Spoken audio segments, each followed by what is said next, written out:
প্রকৃতির এমন একজন ক্ষুদে ইঞ্জিনিয়ার যে চাইলে মানচিত্র পরিবর্তন করে দিতে পারে। আপনি কি জানেন এমন এক প্রাণীর কথা যাকে বিজ্ঞানীরা প্রকৃতির ফায়ার ফাইটার বলেন? 2007 সালে কানাডার বিজ্ঞানীরা হঠাৎ করে খুঁজে পান এক বিশাল বাঁধ। হ্যাঁ, ঠিকই শুনেছেন, বিভারের তৈরি একটি বিশাল বাঁধ, যা এতটাই বড় ছিল যে তা মহাকাশ থেকেও দেখা যায়। এই সব কিছুর পিছনে রয়েছে এই ক্ষুদে ইঞ্জিনিয়ার, যার নাম হচ্ছে বিভার। এবং অবাক করার বিষয় হল, নাসা এই বিভারদের উপরে নজরদারি রাখে। কিন্তু প্রশ্ন হচ্ছে, কেন? চলুন আজ আমরা খুঁটিনাটি জানি এই আশ্চর্য প্রাণী বিভার সম্পর্কে। বিভার একটি স্তন্যপায়ী প্রাণী। এদের বৈজ্ঞানিক নাম হল ক্যাস্টর ক্যানাডেন্সিস। মূলত উত্তর আমেরিকা এবং ইউরোপে প্রায় 12 মিলিয়ন বছর ধরে এরা পৃথিবীতে বসবাস করছে। তবে আমেরিকান বিভার এবং ইউরোপিয়ান বিভার, এই দুই প্রজাতি বর্তমান সময়ে টিকে আছে।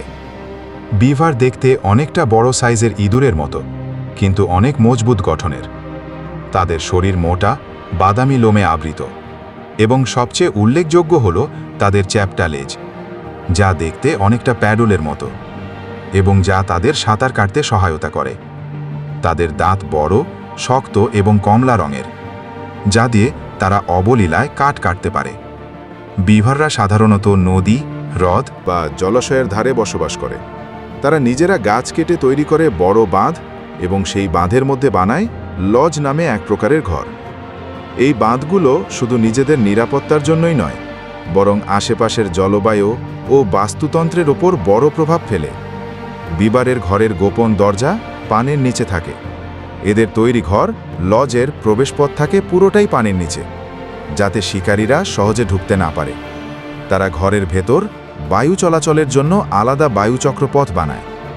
2007 সালে কানাডার উড বাফেলো ন্যাশনাল পার্কে পাওয়া বিভারের এক বাঁধ এতটাই বড় ছিল, 850 মিটার দীর্ঘ, যে তা নাসার স্যাটেলাইটে ধরা পড়ে যায়। এটাই পৃথিবীর সবচেয়ে বড় প্রাণে নির্মিত গঠন হিসাবে স্বীকৃতি পায়। 17-18 শতকে উত্তর আমেরিকায় বিভার স্কিন ছিল টাকার বিকল্প। একটা স্কিন মানেই 1 ইউনিট কারেন্সি, যার মাধ্যমে জিনিসপত্র কেনা হতো।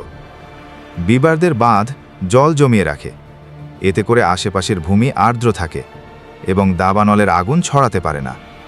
বিভার কখনো আগুন দেখে ভয় পায় না, বরং সেটা তাদের বাঁধ ঠিক করার সংকেত। যখন আশেপাশে আগুন লাগে বা তাপমাত্রা বাড়ে, তখন তারা বাঁধ আরও বেশি শক্ত করে, কারণ পানি ধরে রাখা তাদের প্রথম প্রতিরক্ষা। তারা জানে জলই জীবন। তাই বিজ্ঞানীরা বলে থাকেন, বিভার্স আর নেচারস ফায়ার ফাইটার্স, কারণ তারা নিজের অজান্তেই বনকে রক্ষা করছে দাবানলের হাত থেকে। এছাড়াও খরার সময় পানির সংকটে পড়তে হয় না, আর অতিবৃষ্টির কারণে নিম্নভূমিগুলো পানিতে তলিয়ে যায় না। তারা তৃণভোজী প্রাণী। তাদের প্রধান খাদ্য হল গাছের বাকল, পাতা, ছোট ছোট ডাল ও জলজ উদ্ভিদ। তারা গাছ কাটে শুধু বাঁধ বানানোর জন্য না, খাদ্যের জন্য। বিভাররা মানুষের জন্য বিপজ্জনক নয়, তবে শিকারীরা তাদের লোমের জন্য অনেক সময় শিকার করে থাকে। তবে তারা নিজেদের বাঁধ ও পানির নিচে প্রবেশের পথ দিয়ে খুব ভালোভাবে নিরাপদ রাখে নিজেদের। একসময় বিভারের সংখ্যা ছিল বিপন্ন অবস্থায়, তবে বর্তমানে কানাডা ও আমেরিকায় সংরক্ষণের ফলে এদের সংখ্যা আবার বেড়েছে। আজ তারা একটি সফল সংরক্ষিত প্রজাতি হিসাবে বিবেচিত। বিভার বাঁধ তৈরি করে নদীর গতিপথ নিয়ন্ত্রণ করে, আশেপাশের জলাধার সৃষ্টি করে ও জলজ প্রাণীর জন্য বাসস্থান তৈরি করে। তাদের কারণে পাখি, মাছ, ব্যাঙ, এমনকি গাছপালা পর্যন্ত উপকৃত হয়। তো এমন বিস্ময়কর প্রাণী বিভার শুধু প্রকৃতির একজন স্থপতিই নয়, বরং প্রকৃতির রক্ষকও বটে। এরা শিক্ষা দেয় মানুষ ছাড়াও প্রাণীরা কিভাবে প্রকৃতিকে রক্ষা করতে পারে। আপনি যদি এই ভিডিওটি উপভোগ করে থাকেন, তাহলে অবশ্যই লাইক, কমেন্ট ও সাবস্ক্রাইব করতে ভুলবেন না।